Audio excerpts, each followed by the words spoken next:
आज की एक और बड़ी खबर है, और खबर है कि कथावाचक की चोटी काटने पर बवाल रुकने का नाम नहीं ले रहा है।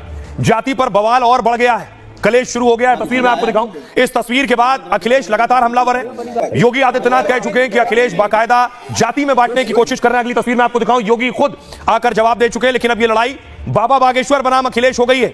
अखिलेश बाबा बागेश्वर पर अटैक कर रहे हैं क्योंकि बाबा बागेश्वर भी कथावाचक हैं। अगली तस्वीर देखिए, अखिलेश ने आज बाकायदा, ये आप देख रहे हैं, भामा शाह का सम्मान किया है। भामा शाह की जयंती थी। भामा शाह दरअसल महाराणा प्रताप के सेनापति थे और उनकी जयंती अखिलेश ने मनाई।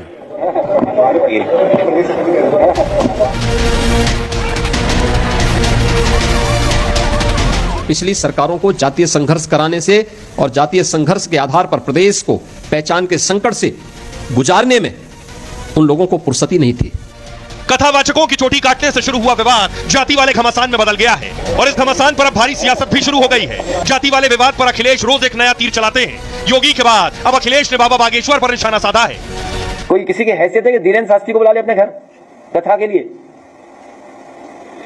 कोई अंडर टेबल लेगा वो बाबा पैसे? आप पता करवा लीजिए, अंडर टेबल नहीं लेते वो धीरेन्द्र शास्त्री क्या? बाबा बागेश्वर से लेकर बड़े बड़े कथावाचक सामने आ गए और साफ कह रहे हैं बात जाति की नहीं, ज्ञान और कथा की हो। लेकिन आगे कई राज्यों में चुनाव है तो कथावाचक की जाति से शुरू हुए विवाद को रोज कोई ना कोई हवा दे ही देता है। और जो राजनेता वर्तमान में राजनीति के नाम पर रोटियां सेक रहे हैं, उनको मुंह तोड़ जवाब मिल सके।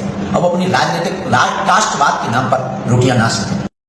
अब देखिए जरा क्या कह रहे हैं अखिलेश यादव, और आखिर बाबा बागेश्वर अखिलेश के निशाने पर क्यों है।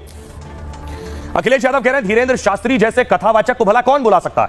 वो बहुत महंगे कथावाचक हैं, काफी मोटा पैसा भी लेते हैं। भागवत कथा के लिए वो अंडर टेबल भी पैसे लेते हैं। अखिलेश आरोप लगा रहे हैं गरीबों की हैसियत नहीं होती है कि 50 लाख रुपए खर्च करें, इसलिए गांव से जुड़े कुछ यादव ही कथा कर रहे थे। कथावाचकों को सिर्फ यादवों के होने के चलते अपमानित किया गया है।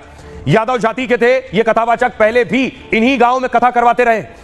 ये ऐसे कथावाचक हैं जो बिना ज्यादा पैसे के भागवत कथा कहते आए हैं। ये काम बीजेपी के इशारे पर और समाज को बांटने के मकसद से हुआ है, इसलिए हमने उनको बुलाकर सम्मानित किया, उन्हें ढोलक और पैसे दिए। अखिलेश ने बाबा बागेश्वर पर निशाना साधा है और इस समय देश के सबसे चर्चित कथावाचक भी हैं बाबा बागेश्वर। अनोखे और सहज तरीके से कथा और दरबार लगाते हैं। 2 साल पहले वो एक कथा के 1.5 से 2 लाख रुपए लिया करते थे। महीने में 10 से 15 दिन तक उनकी एक कथा होती थी। इस तरह हर महीने बाबा बागेश्वर 4 से 5 लाख रुपए कमाते थे। लेकिन अब बाबा का दरबार और कथा 2 से 7 दिन होता है, यानी आधा हो गया। जो 15 दिन था अब वो 7 दिन होता है और कई जगह 2 दिन भी होता है। हर कथा या दरबार में 1.5 से 2.5 करोड़ रुपया का खर्च आता है अब।